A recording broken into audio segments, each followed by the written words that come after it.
नमस्कार, मैं खुशी और आप देख रहे हैं सरदार न्यूज। आइए नजर डालते हैं आज की बड़ी खबर पर। मुंबई के एचआईवी पायलट को डीजीसीए ने दी उड़ान की इजाजत पर लगा दी शर्त। बॉम्बे हाईकोर्ट पहुंचा मामला, जानिए ये पूरा केस। अमेरिका में कमर्शियल पायलट की ट्रेनिंग लेने वाला एचआईवी पॉजिटिव युवक का मामला सुलझने का नाम नहीं ले रहा है। कानूनी लड़ाई लड़ने के बाद बॉम्बे हाईकोर्ट ने उसके पक्ष में फैसला सुनाया, लेकिन अब एक नया मुद्दा सामने आया है। युवक ने हाईकोर्ट को बताया कि DGCA directorate general of civil aviation का सर्टिफिकेट भेदभावपूर्ण है। डीजीसीए ने उसे कमांडर के तौर पर उड़ान भरने के लिए तो फिट बताया, लेकिन साथ में एक अनुभवी पायलट रखने की शर्त लगाती है। हाईकोर्ट ने इस मामले में अलग याचिका दायर करने को कहा। अब युवक अपनी लाइसेंस पर लगी इस शर्त को चुनौती देने के लिए एक नई याचिका दायर करने की योजना बना रहा है। उसने कहा कि डीजीसीए की ये शर्त सिर्फ उसकी एचआईवी स्थिति के कारण लगाई गई है। जस्टिस गिरीश कुलकर्णी और जस्टिस अद्वैत सेठना ने इस मामले पर अपनी राय दी। उन्होंने कहा, अगर याचिकाकर्ता को बाद के घटनाक्रमों और नए प्रमाणन से कोई शिकायत है तो याचिकाकर्ता को कानून के अनुसार इसे चुनौती देनी होगी। कोर्ट ने कहा कि अगर पायलट को कोई और शिकायत है तो वह नई याचिका दायर कर सकता है। पायलट ने ये याचिका पिछले साल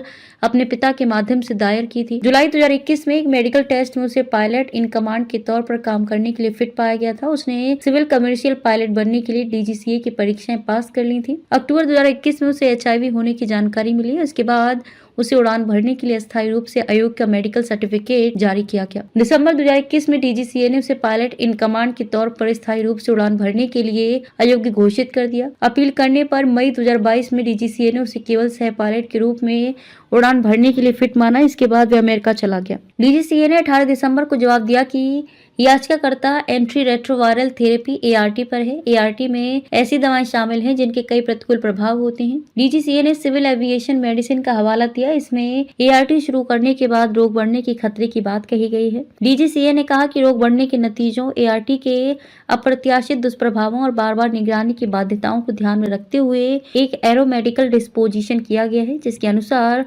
उसे एक योग्य अनुभवी पायलट के साथ पायलट इन कमांड के रूप में उड़ान भरने के लिए फिट घोषित किया गया है। अब तक के लिए बस इतना ही। फिर होगी आपसे मुलाकात ऐसी एक और खबर के साथ। अब तक के लिए नमस्कार और देखते रहिए सरदार न्यूज।